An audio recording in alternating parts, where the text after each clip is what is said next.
दीप morning, जरा बताइए कहाँ कहाँ रखनी है नजर, क्या कुछ हुआ है? तो अमेरिका पे रखनी नहीं है नजर, नहीं रखनी कुछ है, एक्शन बंद था। नहीं हुआ, कल छुट्टी थी और आज भी हाफ डे रहेगा, तो हाँ। एसेंशियली कोई ज्यादा बड़े वॉल्यूम्स आपको आते हुए नहीं दिख सकते। जैसा आपने बताया फ्यूचर्स ठीक ठाक कारोबार कर रहे हैं, हल्की सी इनकी बॉन्ड यील्ड बढ़कर आई है, बट उसका कोई इंपैक्ट होगा नहीं बाजार में। तो वैसे अगर आप देखें ग्लोबल मार्केट से अच्छे संकेत आज सुबह आ रहे हैं। गिफ्ट निफ्टी आपका एकदम फ्लैट ट्रेड कर रहा है, ज्यादातर एशिया के बाजारों में भी ठीक ठाक कारोबार आपको होते हुए दिख रहा है, तो कोई परेशानी वाली बात नहीं है। ग्लोबल मार्केट्स अच्छे मूड में हैं, इस पूरे महीने अच्छे मूड में हैं और अभी भी अच्छे मूड में बनी हुई है, और इस मूड को खराब करने के लिए कोई ऐसी खबर या ट्रिगर आपके सामने नहीं आते हुए दिखा है।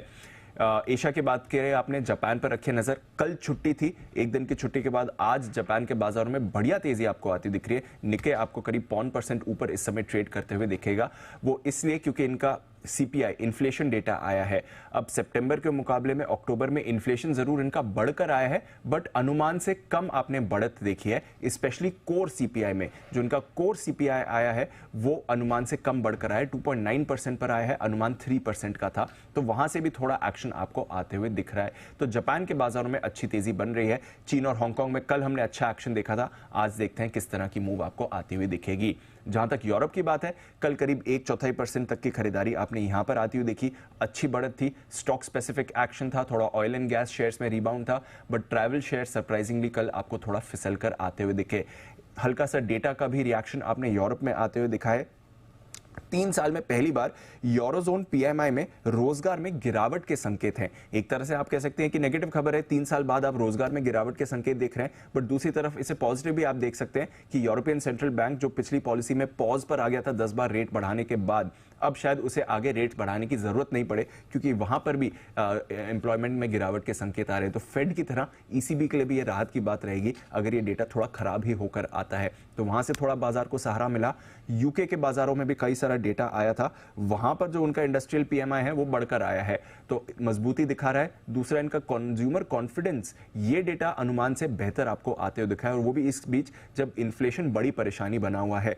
यूएस में इन्फ्लेशन बड़ी परेशानी है, यूरोप में इन्फ्लेशन बड़ी परेशानी है, बट अगर आप आंकड़ों के लिहाज से देखें तो यूके का इन्फ्लेशन सबसे ज्यादा रहा है पिछले कुछ समय में। उसके बीच अगर आपका कंज्यूमर कॉन्फिडेंस डेटा मजबूत आ रहा है तो ये इकोनॉमी में स्ट्रेंथ के संकेत दिखा रहा है। तो नॉनदलेस इन सारे डेटा पर यूरोप के बाजार भी आपको कल फोकस करते हुए दिखे, और अच्छा एक्शन कल आपने यूरोप के बाजारों में भी देखा है। कमोडिटी मार्केट में भी सुस्ती छाई हुई थी, कल ज्यादा कुछ नहीं हुआ। अमेरिकी बाजार बंद होने से वॉल्यूम्स भी थोड़े कम थे, बट कच्चे तेल में एक बार फिर से आप नरमी देख रहे हैं। $82 के नीचे ही आपको कच्चा तेल लगातार दिख रहा है, कुछ ज्यादा एक्शन नहीं, उसी के आसपास आपको सपाट ट्रेड दिखेगा। सोने में चांदी में रेंज बाउंड आपने ट्रेड देखा है, कुछ ज़्यादा बड़ा एक्शन नहीं है। $2000 के नीचे सोना सपाट है। डॉलर इंडेक्स में आप सुस्ती देख रहे हैं, वहाँ पर कुछ ज़्यादा बड़ी मूव्स नहीं आती हुई दिख रही हैं। लेड छोड़कर सभी बेस मेटल्स हालांकि कल थोड़े मजबूत हुए थे, कॉपर स्पेशली 2.5 महीने की ऊंचाई पर था, बट कुछ ज़्यादा एक्शन आपको नहीं दिख रहा है। ठीक ठाक कारोबार जहाँ तक कमोडिटी बाजार है वहाँ से भी आपको आते हुए दिखेगा। एक चीज़ है जो बाजार पर वैसे इसका ज्यादा इंपैक्ट नहीं हुआ है, इजराइल हमास युद्ध का, बट नॉनदलेस एक सेंटिमेंट बूस्टर है। जो सीज फायर है कल शुरू होने वाला था, कुछ कारणों की वजह से कल डिले हो गया, बट आज से सीज फायर शुरू होने वाला है। गाजा टाइम सुबह 7 बजे, यानी कि इंडिया टाइम देखें तो करीब 10:30 बजे सुबह से ये सीज फायर शुरू होने वाला है। अगले 4 दिनों के लिए ये सीज फायर प्रभावी रहेगा। अब इसमें क्या कुछ होने वाला है, शाम 4 बजे आज से आप देखेंगे कि फर्स्ट बैच ऑफ हॉस्टेजेस को रिलीज किया जाएगा।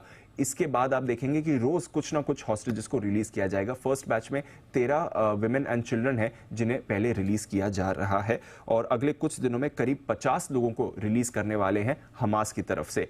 इजराइल की तरफ से कितने पैलेस्टीनियंस को रिलीज किए जाएंगे उसमें क्लैरिटी नहीं है। कुछ रिपोर्ट्स कह रही हैं 150 पैलेस्टीनियंस हो सकते हैं, कुछ कह रही हैं 200 हो सकते हैं, कुछ कह रही हैं इवन 300 हो सकते हैं, बट रिलीज दोनों साइड से हॉस्टेजेस होने वाले हैं, ये अच्छी बात है।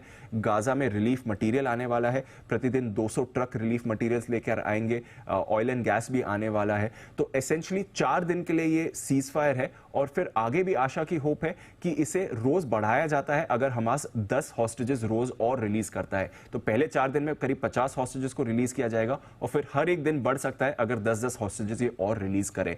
तो एक सेंटिमेंट बूस्टर है, हालांकि बाजार इस खबर पर ज्यादा रिएक्ट नहीं कर रहा है, बट नॉनदलेस बाकी जो संकेत आ रहे हैं बाजार के लिए अमेरिका की छुट्टी के बीच अच्छे आ रहे हैं, कोई परेशानी की बात नहीं है। चलिए, पॉजिटिव संकेत मार्केट्स के लिए निकल कर आ रहे हैं, और जियोपॉलिटिकल फ्रंट पर भी देखा जाए तो ये एक तरह से कुछ अच्छे ही संकेत बनते हुए नजर आ रहे हैं। धन्यवाद दीप पूरी डिटेल के